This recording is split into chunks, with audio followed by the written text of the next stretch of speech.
Welcome to CSIS Online.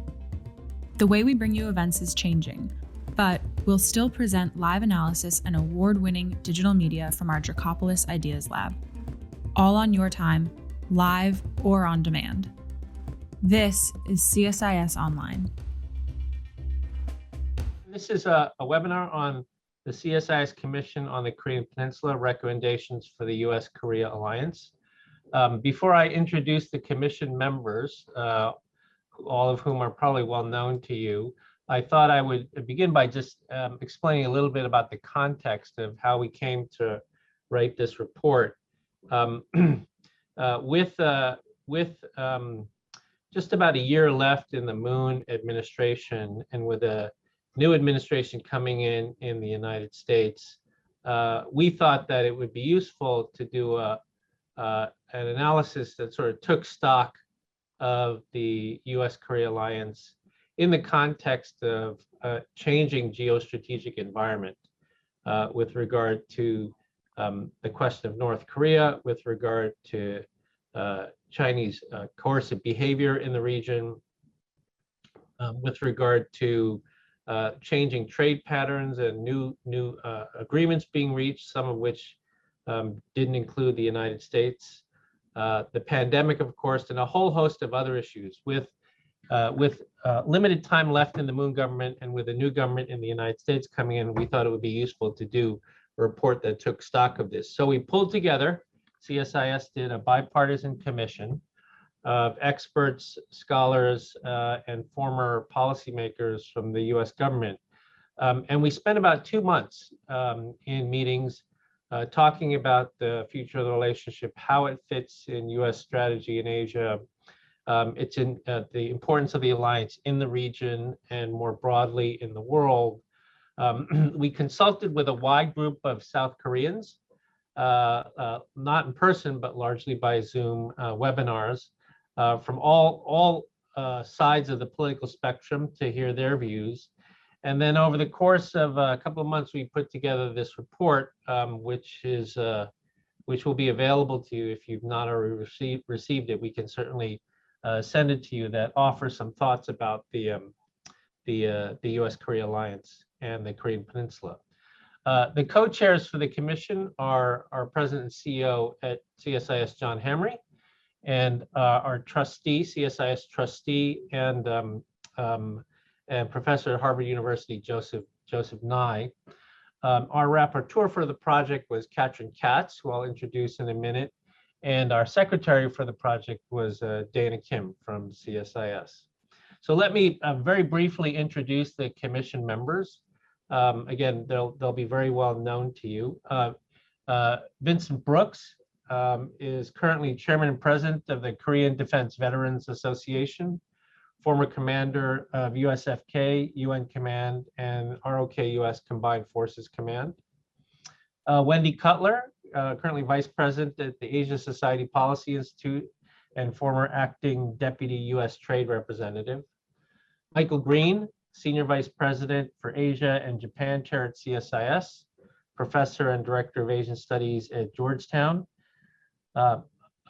Randall Schreiber, chairman of Project 2049, and former Assistant Secretary of Defense for Indo-Pacific Security Affairs. Kathy Stevens, President and CEO of the Korea Economic Institute of America. And Sue Terry, Senior Fellow at CSIS, Korea Chair. And then Catrin Katz, who is an adjunct fellow with us at CSIS and a lecturer at Columbia University, was the rapporteur for the project, which means she did almost all the writing for the project and wrote a terrific report. And Dana Kim, who was our secretary for the project from CSIS.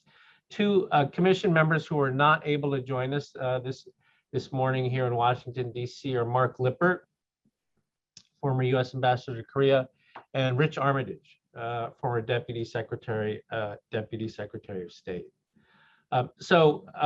With that, with the introduction of the commission members, I'm going to turn it over in a minute to Professor Nye to give us some opening framing remarks, and then each of our commission members will give a a short set of remarks with regard to certain aspects of the report. Then we'll go to some questions and answers from the audience, and then we'll go to Dr. Hamre to give us some final remarks. So with that, I'm going to turn it over to Joe. Over to you, Joe. Well, thank you very much, Victor. And I will start with the premise of our commission right at the beginning that South Korea is one of the world's great success stories, both economically and in terms of its political system. And it has managed to accomplish this despite being one of the really geographically unlucky countries in the world, in the sense that it's forever sandwiched in between giant neighbors.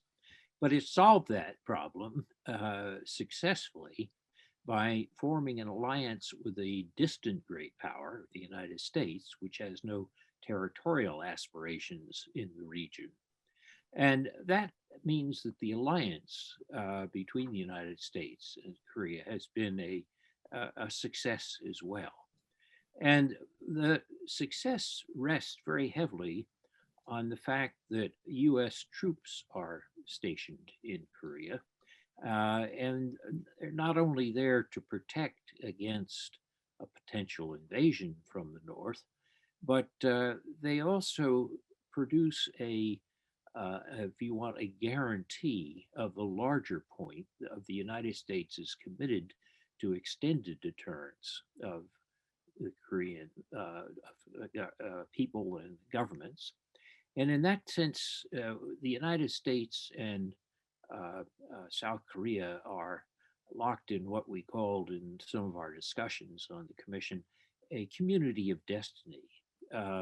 Any attack or nuclear attack or any kind of attack on South Korea would wind up killing Americans.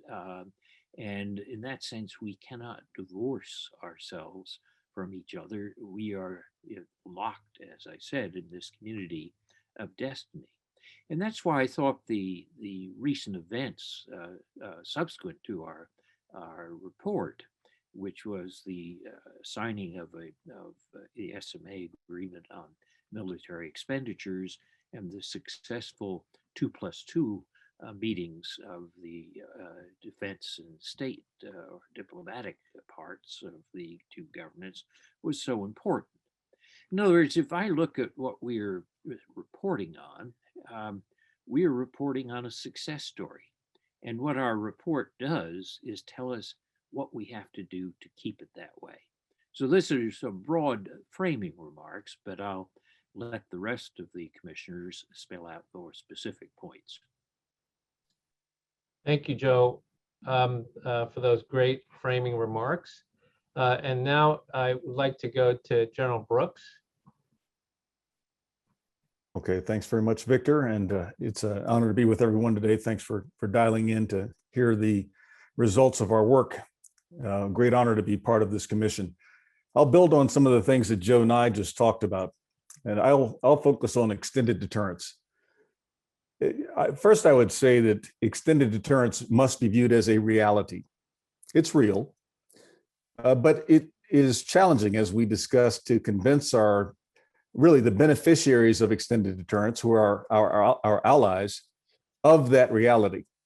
And as a result, it must be frequently affirmed in dialogue, as it was recently by Secretary Austin in his recent trips to Japan and Korea, and also in actions that cause it to become more tangible. And that happens through senior level military exchanges and through confidence building activities that make it very clear that it's something that our allies can count on. As Joe just talked about, there is a community of destiny, a shared destiny between the two countries. And we did discuss this quite a bit. Both countries have people in harm's way, and it is for them that extended deterrence actually provides protection. And it's important to highlight the affirming presence of the United States military there, but not only the military, somewhere around 30,000, but the hundreds of thousands of American civilians who live there, who study there, and who work in the Republic of Korea today. We further talked about the capabilities for extended deterrence themselves. They need to be upgraded, and that is in both countries, particularly the defensive measures, but even from the U.S. perspective, some of the offensive measures that are nuclear, and in South Korea, some of the offensive measures that are not nuclear. And there must be an improvement in coordination between the two countries when it comes to these measures for applying extended deterrence. And finally, I would say that the alliance really has to energize the existing channels of communication. Prime among them would be the Extended Deterrence Strategy and Consultation Group. This is an existing body, but it needs revitalization. And we believe that it's important to use such a mechanism to have a continuous dialogue about extended deterrence and to create the conditions of consultation that are so important in an alliance. And at the same time, to recognize that there may be new mechanisms, new channels of communication that must be developed as well if they're needed. So I'll stop at that and hand back over to you, Victor. Thank you. Thank you, General Brooks, for those remarks. Now the next commission member we'll go to is Wendy Cutler. Thanks, Victor, and thanks to CIS for including me in this project. I think we, in a short period of time, we accomplished a lot. I just want to briefly talk about our economic and trade relationship. I was struck to see that it was mentioned in the 2+2 joint statement, where both sides talked about the need for a robust economic and trade relationship, but also the need for economic cooperation on future-oriented issues. And that's really what this commission talked about. I think we all agreed that CORUS has successfully added an economic pillar to our overall alliance. But what we need to do now is to build on CORUS, and particularly as we look at regional and global economic challenges, there's a lot that U.S. and Korea can do together. And indeed, we identified a number of those areas that I'll briefly touch upon. One, the issue of WTO reform is critical right now. Korea has benefited from a rules-based system like the United States has, but the WTO is in crisis. And working together, there's a lot we can do on that front. Second, the issue of secure supply chains and trying to deal with our respective vulnerabilities and look ahead as all countries look to diversify and add resiliency to their supply chains. In the obvious sector of semiconductors, there's work we can do here together with respect to supply chains, but it shouldn't be limited to semiconductors. We also talked about the importance of the climate change agenda and how trade can contribute to that, particularly with respect to lowering tariffs for environmental technologies, reducing fossil fuel subsidies, and bringing the climate change agreement into trade agreements. Furthermore, we discussed the whole issue of advanced technologies and digital trade, where we share a lot of common interests and strengths, and particularly in the Indo-Pacific region, where a number of countries, including the United States and Korea, have bilateral agreements or are working on bilateral agreements. There's a lot that we can do together to thread these agreements together and help set the standards and set the norms and rules for trade in these important sectors. And we also touched upon how we can work together to address the China challenge. Now, we did so in a way to recognize the complexities here with respect to Korea, but we discussed the need for an affirmative agenda, that it's in our mutual interest to set rules, for example, on non-market economy behavior, and we can do so together in the WTO. And I'd finally conclude with the recommendation that we both remain open to CPTPP accession. Korea never joined the CPTPP, it got awful close, and now apparently Seoul is reconsidering whether to join or not.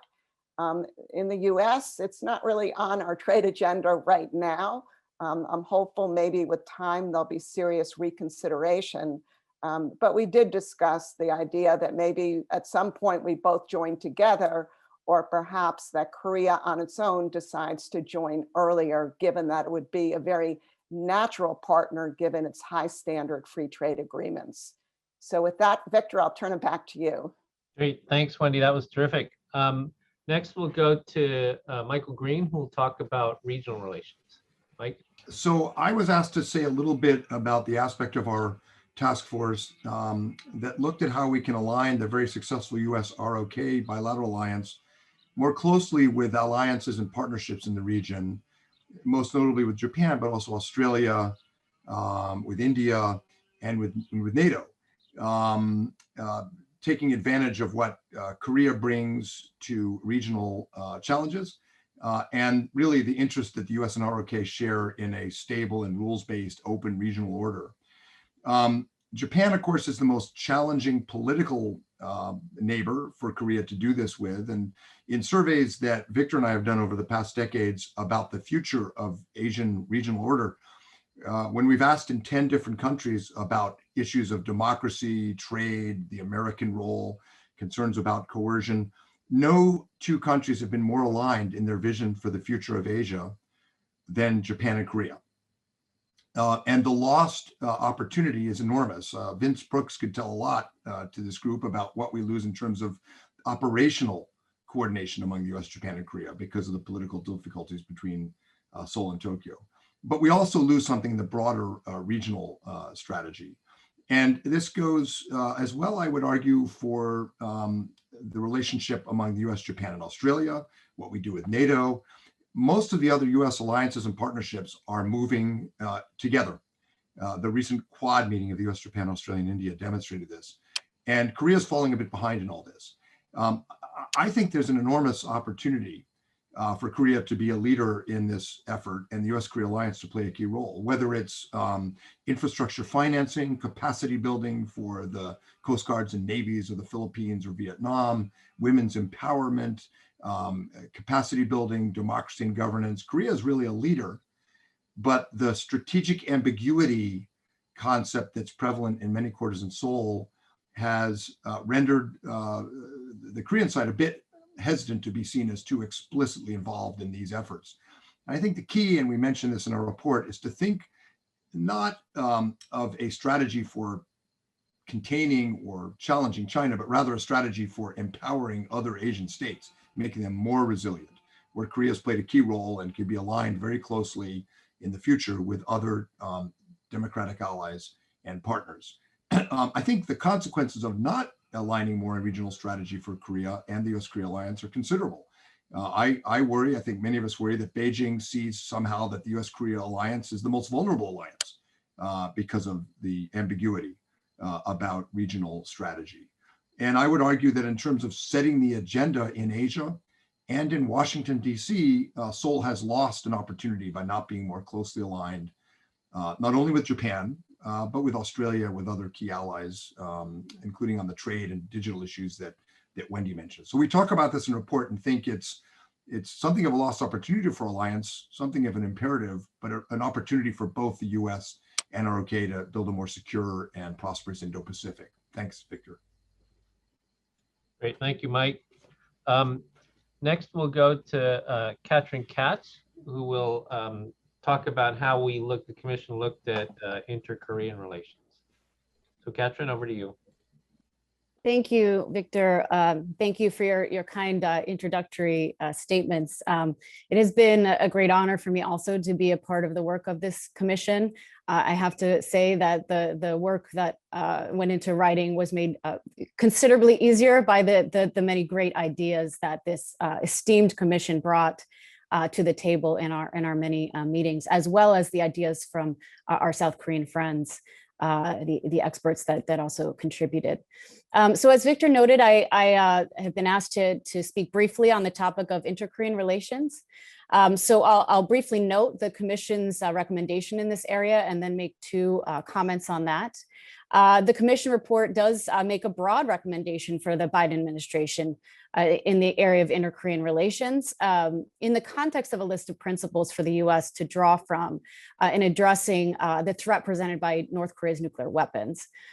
Specifically, the recommendation notes that the U.S. should support North-South engagement efforts, particularly in the humanitarian area.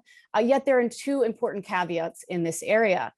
One is that North-South engagement must be closely coordinated with denuclearization negotiations. And second, that any engagement efforts must remain compliant with the UN sanctions regime.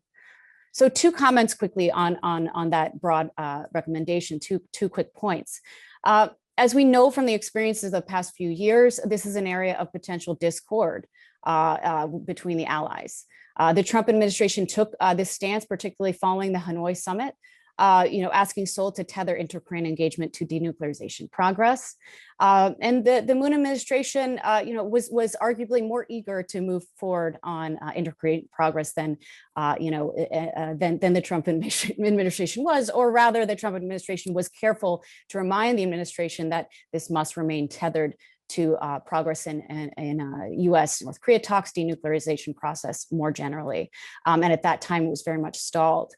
So moving forward, if the Biden administration does take this approach, this could be an area of discord. Arguably, President Moon has increased political pressure at this time because he has 1 more year in office and very much wants to cement progress in this area. So this is an area to watch. But I will note a silver lining. That silver lining right now is that the U.S. South Korea communication channels have reopened. We had, as we all know, and as our listeners will know, very successful 2+2 meetings last week. The March 18th joint statement between the governments of U.S. and South Korea references close coordination, I'm quoting here, on all issues related to the Korean Peninsula, as well as a commitment to maintaining high-level consultations on the U.S. ongoing North Korea policy review. And furthermore, the allies have expressed openness to engage on a broader range of issues as well. So to close up these remarks, the careful alliance management among the experienced teams on both sides, and the Biden administration brings a lot of experience in this area, as well as new atmospherics, should help to diminish the potential for serious rifts due to ongoing and actually long-standing sensitivities and complexities in this area. The stakes arguably are as high as ever in this relationship, and both sides do recognize that. So I'm personally hopeful that this can be an area where new opportunities for coordination, close coordination, can be found in the weeks and months to come. Thank you. Thanks, Catrin, for those remarks, and thank you again for doing such a fantastic job in drafting the report. Now we'll move to Ambassador Stevens. Kathy, over to you. Yeah, Victor, thank you. It's great to join all of you. I seem to have an unstable internet connection, so if you lose me, please move on. But I learned a lot from this process. I am especially pleased that I was asked to focus on the Commission's look at the U.S. and South Korea and how we work together globally. Clearly, this builds on some remarks that have already been made. But one thing that particularly pleased me as a former ambassador in Seoul, and I think I speak for Mark Lippert, also formerly in Seoul, any of us who've been posted in Seoul have kind of seen over the years how the U.S. and South Korea work together in so many areas globally, although it has not gotten the kind of attention over the last few years, given some of the alliance difficulties that it might have. But it's not a new area to talk about global contributions. We could go back to troops to Vietnam or Iraq or Afghanistan. During my time in Seoul, of course, the stand-up of the G20, the role the ROK played there, development, the list goes on. And we do talk about some of that in the report. But looking forward, I think all of us had a real sense, which I strongly endorse, that this is an area that merits and has in the report its own chapter. That there's an agenda, which is very much the Biden administration's agenda in cyber, in public health, in space, in energy, in the environment, in the fourth industrial revolution, where South Korea brings great capacity, and capability, energy, and interest in working with the United States on these issues. It has I think the side effect also of engaging new people in the alliance in this kind of broader effort. And also reinforces some of the goals we've talked about in other areas, both regionally and in trade, in terms of the values agenda. So with the report, which I do, there's a chapter 3 is on these global contributions. We've tried to think of specific areas where we start off. And I think each of us might have different ideas about what are the most ripe, but I would say all of them are quite ripe. And, clearly public health is one I would highlight for global, regional, and as well as bilateral cooperation. So with that, thank you very much for allowing me to be a part of this. Thanks, Kathy. We really appreciate your joining the commission, and thanks for those great remarks. We'll go now to Sue Terry, who will talk about the recommendations on North Korea. Thank you, Victor. It was really an honor to be on this commission. As Victor noted, I will focus my remarks on the North Korean issue. As we all know too well, there's no more intractable foreign policy problem than North Korea for the US-ROC alliance. Today, North Korea continues to produce nuclear weapons at a rapid rate while working on missiles that can be launched faster, more difficult to detect, and harder for ballistic missile defenses to stop. Kim Jong-un has earlier this year even threatened to improve his nuclear arsenal even further, including the development of tactical nuclear weapons. So the commission discussed what can be done. And we came to conclude that to have an effective North Korea policy, whatever specific policy path we choose, first and foremost, US and South Korea, as it moves forward, should not depart from several core principles. Principles like the realization that denuclearization, while not a short-term prospect, should still remain a long-term goal. This is actually a matter of debate right now among the Korea Watchers community and arms control community. Principles like close coordination with US allies, Seoul and Tokyo, is a must, which means maintaining transparency at each step and not using alliance equity such as bilateral exercises as bargaining chips in negotiations. But it also means that at least in the short term, priority and focus are on stopping further growth of North Korea's nuclear program and managing that threat, which means there is a strong impetus towards testing whether a more limited set of objectives is possible with North Korea, at least an initial freeze to the North Korea's operations, nuclear operations. But again, this does not mean, we talked about trading away, this does not mean that we should trade away critical sources of leverage like sanctions in exchange for reversible steps.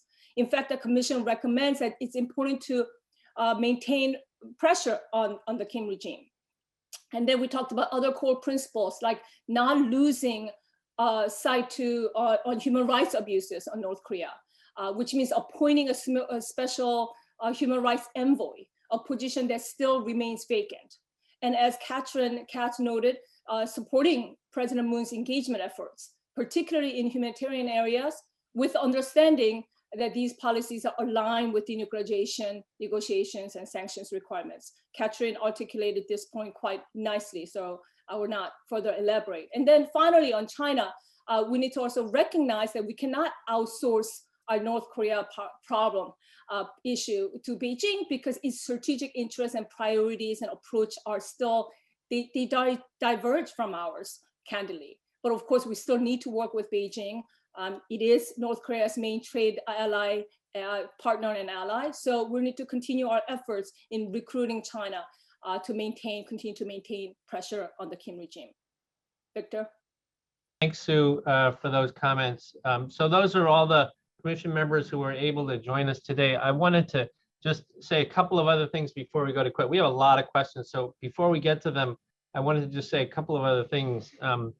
The first is that in the report, we talk about how both sides, both governments, need to continue to recognize and make the argument to their domestic publics about why this alliance is important.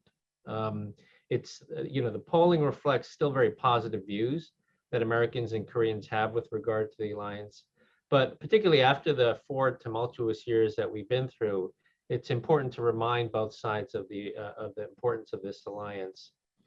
Second, a point that one of the commissioners made, and I don't think he would mind my associating him with these remarks, Deputy Secretary Armitage made, was from a more philosophical perspective, and that is that as the United States, we should continue to sort of have a better understanding of South Korea's views on its unique geopolitical dilemma, as well as Korea's history with the United States at this time of reflection in the United States and about the United States' place in the world.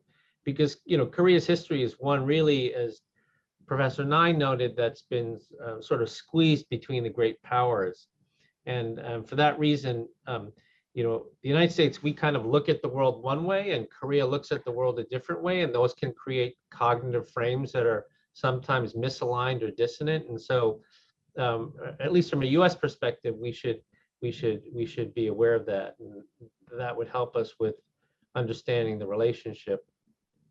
And then third, and Mike made reference to it too, is that at a time when the Biden administration is really focusing on the importance of reasserting democratic values and arresting the sort of democratic erosion that we've seen really over the past almost decade and a half around the world, that you know, Korea being one of the most vibrant democracies in Asia, this is a real opportunity, a real growth area for the alliance, because it's not just important for the two allies, but it's one of the ways that the U.S. Korea alliance can provide not just security benefits, but non-security benefits to countries in the region and around the world, whether it's through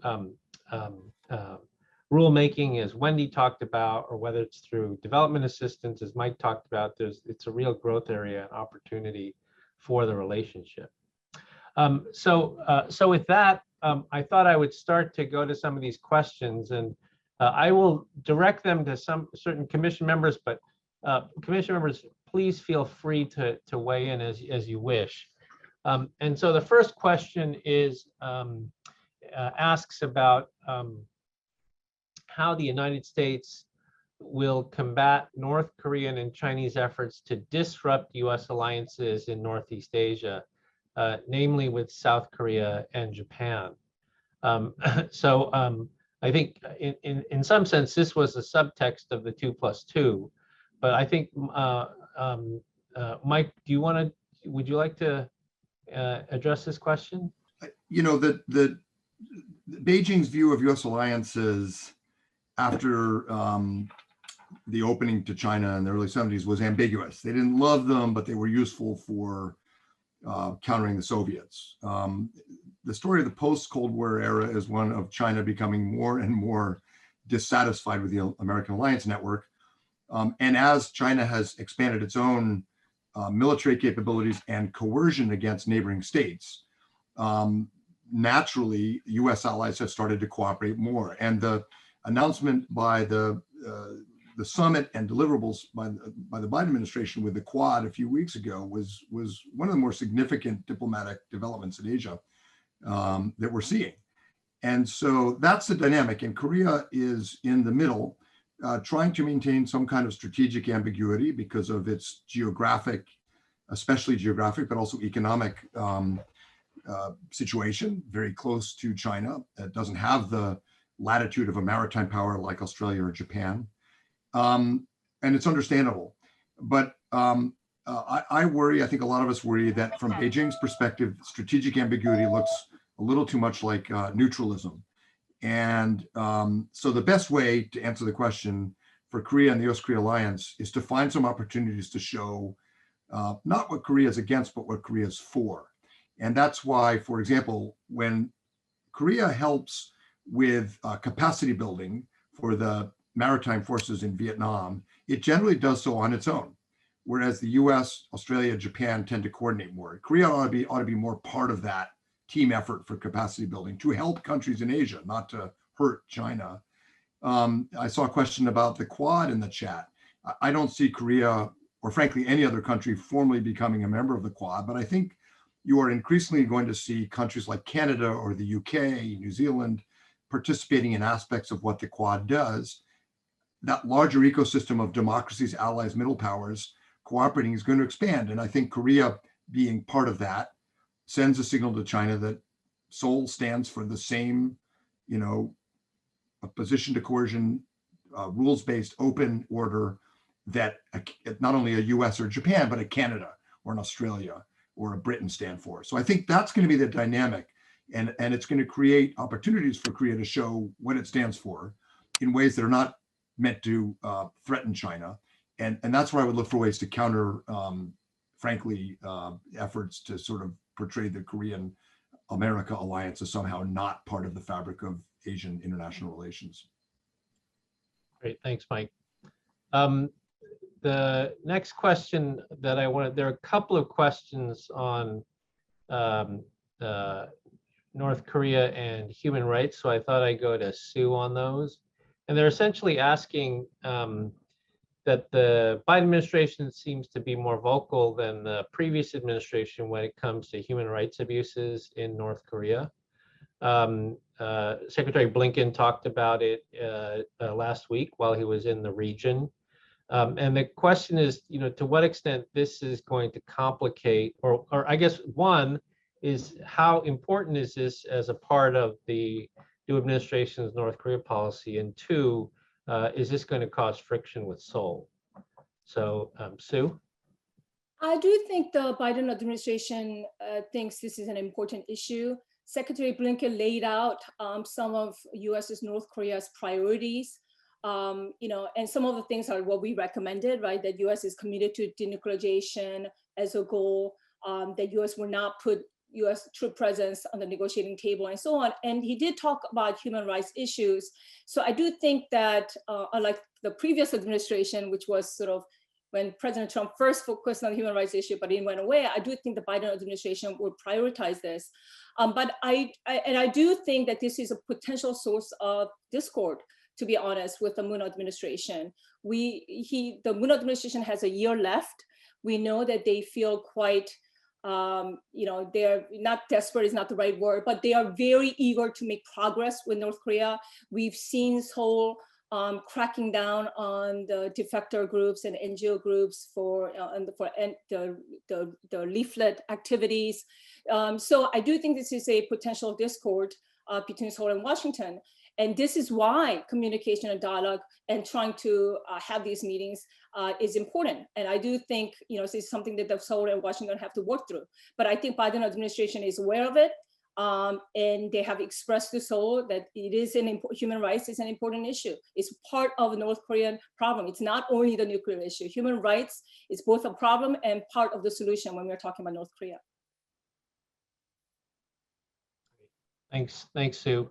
The next question I'd like to go to Kathy on, and I remember, Kathy, when you were ambassador, you always talked about how it was important to maintain dialogue with, I guess the equivalent in Korea would be, sort of both sides of the aisle, not just the ruling party, but also the opposition. And the question here is, Korea has a presidential election, as Sue said, in less than a year.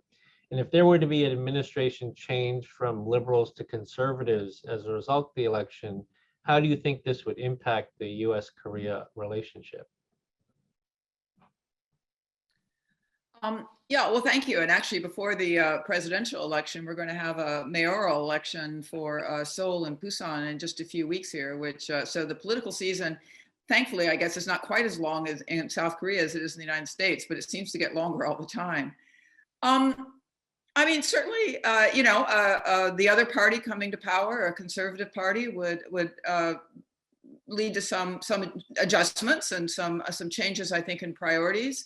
That said, since 1987, the political, spectrum or the pendulum has swung back and forth in Korea between progressives in power and conservatives in power. And again, those words, for anyone who knows Korea, and I think everyone on this call probably knows pretty well, it doesn't really capture, I think, the positions of these parties. So I would say if conservatives came to power, they tend to say that they're the ones who can better manage the alliance. But previous conservative presidents have also been very eager to see if something's possible with North Korea. And they will still be dealing with the challenges of China and how to balance, how to adapt, and so on and so forth. So I don't think the agenda changes that much, and I actually do think that there is a broader kind of spectrum of, or, you know, on the Venn diagram between conservatives and progressives, where they're going to kind of emphasize in terms of their strategies with the United States. And it is maintaining the alliance, although adapting it in some ways, managing China, trying to get a breakthrough with North Korea. Great, thanks, Kathy. The next set of questions, I'd like to go to Wendy. There's some questions in the Q&A and in the chat about, you know, possible areas. Wendy, you talked a lot about sort of rulemaking and ways in which the U.S. and Korea could cooperate. And there are some questions in the chat about what are some of these areas where the U.S. and Korea can work together, whether it's in technology or in cyber or in big data. Do you want to sort of expand a little bit on some of the discussions we had in the commission about this as well? Climate was another one, of course. So. Sure. So particularly with respect to digital and data and technologies, I think there's a lot of scope for cooperation between the US and China. We're both extremely innovative economies and have done a lot in these areas. And it's interesting, I mean, Korea, through the Chorus FTA, early on agreed to a very ambitious e-commerce chapter in that agreement with the United States. And it was really on the cutting edge, but that was about 15 years ago. And so there's a lot more that we could be doing in this space. And it's interesting that Korea now is negotiating a bilateral digital deal with Singapore. And these Singapore-centric deals in the digital space closely resemble US efforts in this space with Canada, Mexico, and Japan. So this gets back to kind of my hope is that the United States, working with Korea and others, can find a way to weave all of these agreements together, and that Korea won't be on the outside, but it could really be on the inside at the early stages. So I think that's a great area. And then frankly, when we look at the need to set standards for new technologies, I mean, this is the time, and it's a time where countries with similar views on standards get together and jointly come up with standards so the Chinese standards don't become by default the leading standards in these technologies. And so this is an area we really need to kind of light a fire under everyone, under a lot of folks, including Seoul, to work actively and cooperatively with us and others. Thanks, Wendy. The next question, I'd like to go to General Brooks. If there are other commission members who want to weigh on this as well, because I know we talked about this in our meetings. The question is from Mail Business newspaper, and the question is, some politicians argue that South Korea should also have its own nuclear armament. In the past, the U.S. government opposed it, fearing proliferation of nuclear weapons in Northeast Asia. The question is there any change in the Biden administration, but also General Brooks, your own views on this, given all of your experience on the extended deterrence side and during your time in South Korea? Yeah, thanks, Victor. This is a question that comes up regularly, sometimes from within South Korea's body politic. It tends to be a perspective that some conservatives in South Korea bring forth, and also some progressives. So really both sides of the political spectrum are contemplating this. It tends to be tied to a sense of full control over individual destiny, as opposed to what extended deterrence addresses, and that is about shared destiny and shared responsibility for responses to threats. My opinion is that the provision of nuclear weapons in South Korea would not be helpful, first in the North-South relationship. I think that it would further solidify North Korea's lock-in on their nuclear weapons, which they may be reticent to yield in the first place, to give up in the first place. How do you then resolve the fact that South Korea has them and that South Korea was allowed to have them? Secondly, it changes the geopolitical dynamics, especially with Japan. How would Japan see a nuclear South Korea and North Korea who are pursuing efforts to achieve a normalization of relations, if not actual reunification? How does China view that? And what is the purpose of South Korea having nuclear weapons if it is not limited to solely North Korea? So it begins to open a number of questions that I think will become a more tangled Gordian knot for South Korea than it may anticipate. And my counsel to them has always been, trust the extended deterrence. Come, we'll show you. We'll take you aboard a nuclear submarine if you need that reassurance. And that always did provide reassurance, but it doesn't become universal reassurance. It's for the few policymakers who are actually able to be exposed to it. And we hope that they would provide a contrarian voice to those who would seek to pursue their own nuclear capability in South Korea. Thank you, Vince. For the next question, I'd like to go to Catrin. And the second part of the question was, another question is the difference between the terms denuclearization of the Korean Peninsula and denuclearization of North Korea. How does this relate to the Biden administration's North Korea strategy? And do you see a difference between those two terms, and is it significant? Thank you, Victor. There is a difference between the two terms. On the U.S. side, as Korea watchers will know, we have used both. We have had denuclearization of the Korean Peninsula in several statements. The Biden administration, to my knowledge, has also used both. And the sensitivity of this issue area comes back to some of my earlier points on inter-Korean relations. On the South Korean side, the preference, certainly under the Moon administration, is to use the Korean Peninsula term. Of course, this was also in the Trump administration's Singapore statement in 2018. Why?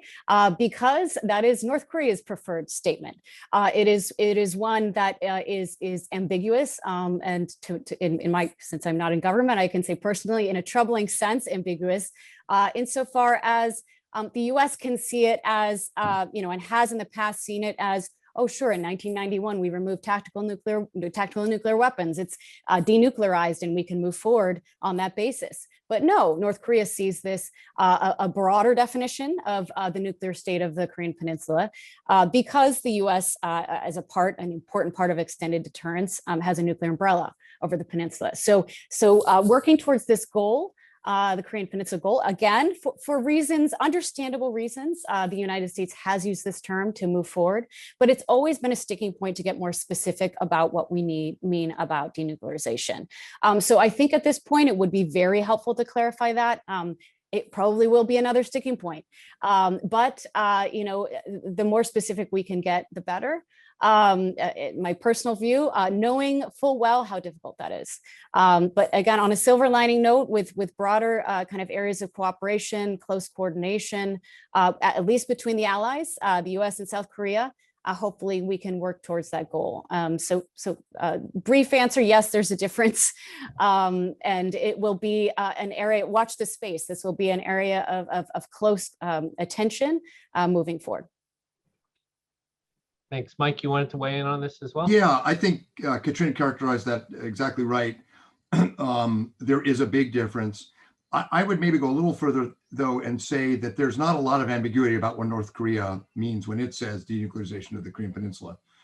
Or to the extent there's ambiguity, the way that Pyongyang will use this is unambiguously bad for us.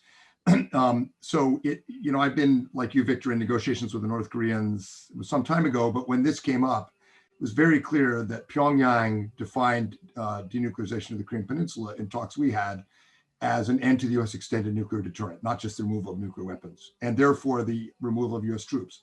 And that has come up in negotiations. And if you look at some of what the North Koreans have said about denuclearization of the Korean Peninsula, they use it as a starting point for, quote unquote, mutual arms control negotiations with the U.S. So one thing that the North Korean definition of denuclearization of the Korean Peninsula is unambiguously not, it is not what we negotiated in the joint statement in the six-party talks. It is not what North and South Korea agreed to in the North-South denuclearization and basic agreements. It is not removal of North Korean nuclear weapons. and end of that capability. In the North Korean version, it is tied to American policy, and not just nuclear weapons policy on the Korean Peninsula, but more broadly extended deterrence. It's tied in ways that is meant to ensure North Korea never has to implement it. So I actually think Catrin is right. It's very different, but actually I would just go a little bit further, perhaps. I know Catrin knows this.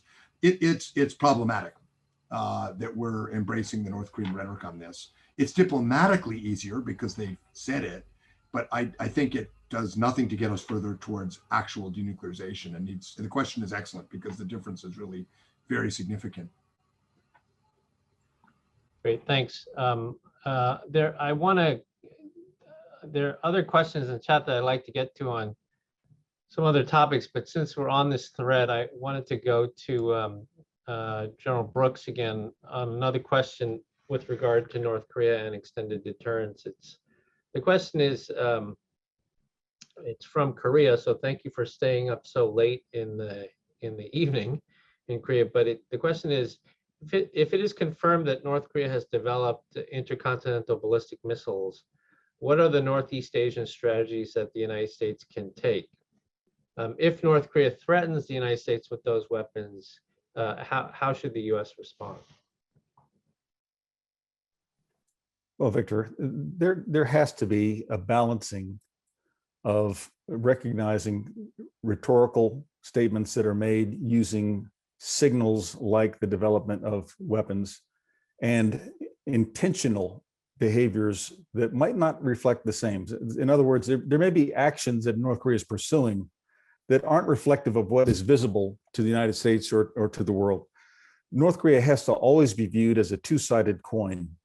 And it's the underside of the coin, the side not showing, that is where progress can actually be made. The upper side of the coin, the visible side of the coin, will be things like the weapons development, even testing, which we haven't seen much of recently, thankfully, but that could resume at any time North Korea chooses to.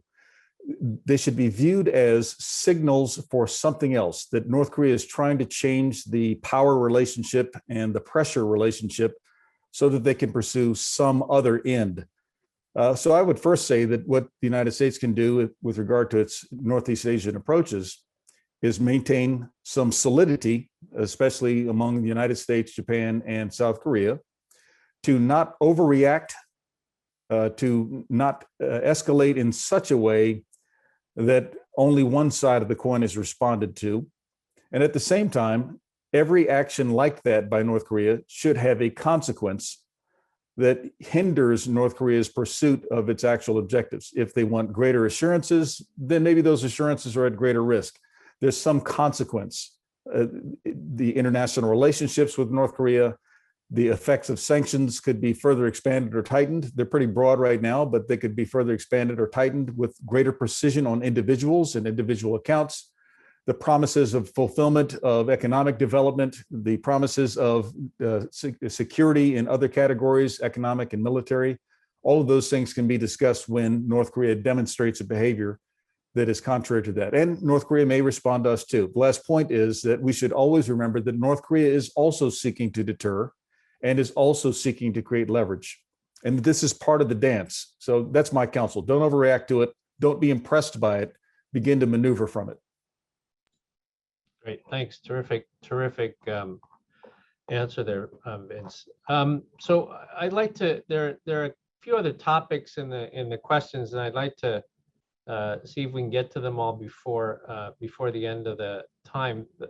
The first, I guess, more broadly, and it's a subtest to a number of different questions, is the role of China in ROK thinking and how it impacts the alliance. Again, there's some more questions in the chat about Korea and whether it should join the Quad. What are the obstacles to Korea joining the Quad?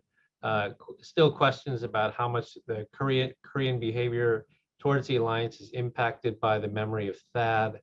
So this is a question, I guess, more broadly to the group. It's not to anyone in particular, and you can just put your hand up. I mean, does anybody want to talk or reflect on how we thought about or talked about the whole issue of China in the U.S. Korea alliance, and to what extent China is affecting how, about that is affecting how the South Koreans look at the alliance.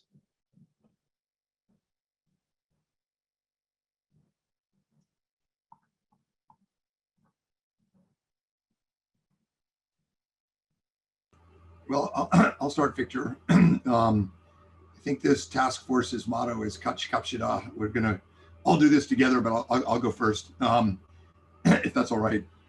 Okay. You know, the surveys you and I have done, including our most recent survey of thought leaders around the world about China. Our most recent survey is on the CSIS website, and we published it late last year. They show a pretty clear threat perception of China from the Korean people and Korean elites. Actually, not that much different from Japan or Australia or some other U.S. allies in Asia. And that clearly increased because of the THAAD boycott, which cost billions of dollars for Lotte and other companies. And so as I mentioned earlier, in these surveys, there is no appetite at all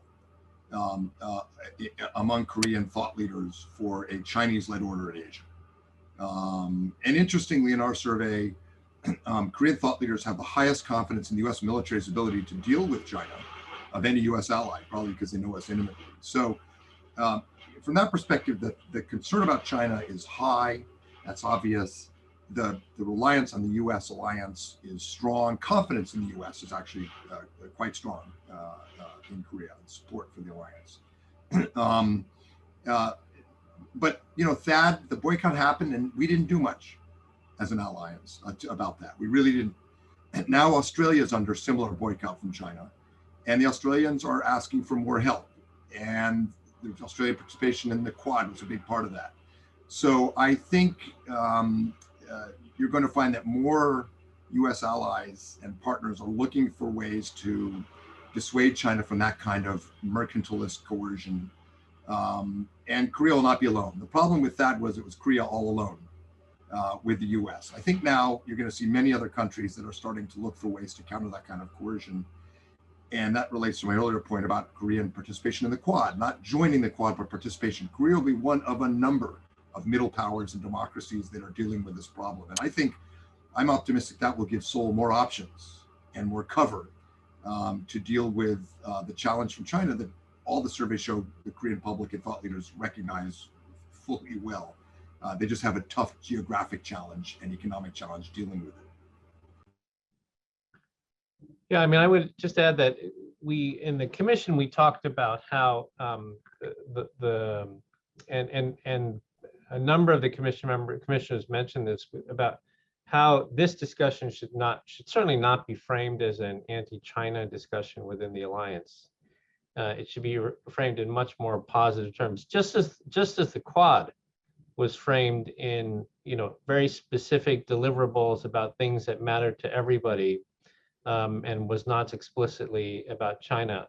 And so there are many areas of cooperation for the U.S. and Korea that would, again, you know, frankly, pull Korea back more into the region. I mean, there is a trend right now where a lot of these coalitions are being formed, whether it's on clean networks or supply chains or development assistance or the Quad, where there are stronger and stronger tethers among many of the democracies in Asia, the United States, Japan, India, Australia, and Korea is increasingly less networked into that grouping. And as a trend, that's not a positive trend. That's a very concerning trend.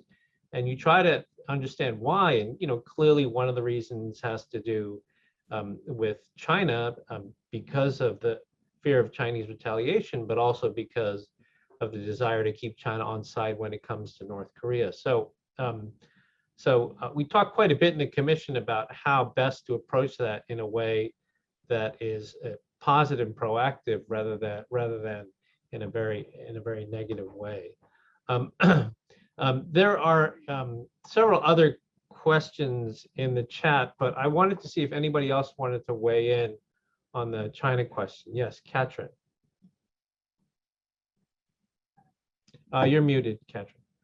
I wanted to know kind of in a broad sense, and I agree with everything Mike just said, but just to kind of back up, one of the overarching principles of this commission, and to echo Professor Nye's great point at the very start, is that this is a report on a success story. And why is that? Well, it's not because this alliance hasn't weathered geopolitical transitions in the past. We're nearing the 70th decade of this relationship that remains, as we've said in the report in bold, the best tool, the best means at our disposal to address the pressing geopolitical challenges of the day. And those have not remained constant. It's weathered the end of the Cold War. It's weathered similar divides over North Korea policy issues, but again, coming together because the U.S. and South Korea, as well as our regional partners, care very much about denuclearizing North Korea. And so to Mike's point, there are a number of kind of low-hanging kind of fruit, ripe for cooperation issue areas where we can now just move forward. It's arguably something that there will be budget concerns in other areas, certainly with increased needs to spend. Okay, but a lot of these cooperation areas are just a matter of connecting with partners in the region, and that can, we have the means already to address those issues, and it'll make the alliance stronger in addressing this current very serious geopolitical challenge with regard to China. Again, to echo Mike, that South Korea also shares with us, as shown by the surveys. So I'll just make that point on an overarching kind of impression that I had from this report. Victor, could I jump in here? Please. Obviously, China becomes a defining dimension for both of us, both countries, looking forward. I think, in recent years, America's made a big mistake. I think this was a mistake that we saw quite a bit in the last administration, of America saying to friends in Asia, you either have to be with us or you're with China. You can't, you got to pick. And of course, no country in Asia can choose to be hostile to China. And we made a mistake when we made that kind of a condition for working with us. And so I think that part of it is something we have to learn about how everybody in the region wants to work with us, and we have to think about that. I would say for Korea, Korea has to transform itself so it's just not preoccupied with its own neighborhood, its own geographical boundaries, and its immediate neighborhood in Northeast Asia. I mean, Korea is the 10th largest economy in the world now, but it shouldn't be acting like it's just a small, vulnerable regional actor. And the vulnerability to intimidation comes from being too small in Korea's imaginations. So I think there are things that both of us need to do to be able to say there needs to be a new footing for us to deal with this very crucial question about how we're going to together define how we're going to work with China. And it has to be a much more sophisticated approach than we've had so far. Great. And John, while you have the floor, would you like to offer any closing comments overall about the work of the Oh, sure. Yeah. Thanks, Victor. Well, let me just a couple of thank yous first before. I do want to say thank you to all of my fellow commissioners. My goodness, it's been a real privilege to have this intellectual opportunity with all of you. It's really been wonderful, and of course, very special thanks to you, Victor, to Catrin, and to Dana for all the hard work in pulling it together. It was really, really valuable. Our inspiration for this effort came from seeing the remarkable importance that the Armitage studies had that dealt with U.S.-Japan relations. And we said, look, Korea is just as vital, to us as Japan. Why is there no Korea study or project commissioned? So that was the inspiration for it. Now, Americans have kind of a bad reputation for telling everybody else in the world what they ought to do. This commission report, if you read it, is very much about what we, the United States, should be doing. We need to rediscover the crucial value of the alliance for our interests. You know, we're not, you know, there's a little bit unfortunate implication over the last several years that somehow we were in this alliance as a gift. Well, it was not a gift to Korea. It was something we were doing for our own interests, and we share that. And so the content of this report is really a group of Americans that all have a deep, passionate commitment to the safety, the security, the prosperity of Korea, for us to join together to think about this next phase of this alliance, where we're going. That's the purpose of this commission report. I would ask people to read it with that spirit in mind, that this is not America lecturing Korea. This is America talking, you know, directly and constructively with one of our most important partners in the world, with Korea, and asking for us together to continue a dialogue, because it's in both of our interests to get this to revitalize and refresh this alliance. So, Victor, thank you. I'll turn it back to you. Well, thanks. That's terrific, John. We really appreciate it. So the report will be available on the CSIS website and the Korea Chair website. I want to again thank Dr. Hamre and Dr. Nye for leading the commission in this report. We hope it will serve well both governments and also for alliance managers and experts who are looking at Korea and looking at the alliance. Special thanks to Dr. Katz and to Dana Kim for all their work on the project and putting it together. We couldn't have done it without them. And then, of course, to all of our commission members, Rich Armitage, Vince Brooks, Wendy Cutler, Mike Green, Mark Lippert, Randy Shriver, Kathy Stevens, and Sue Terry. I hope I didn't leave out anybody. I think I got everybody. Thanks so much for doing all of the meetings, sometimes early in the morning, late at night when we are talking with our Korean colleagues. We really appreciate it. And hopefully this won't just be the only, but it'll be the first of future reports that we'll do on the alliance. So thanks to our audience for tuning in from all over the world, and thank you to the commission members. With this, we are adjourned. Thank you very much.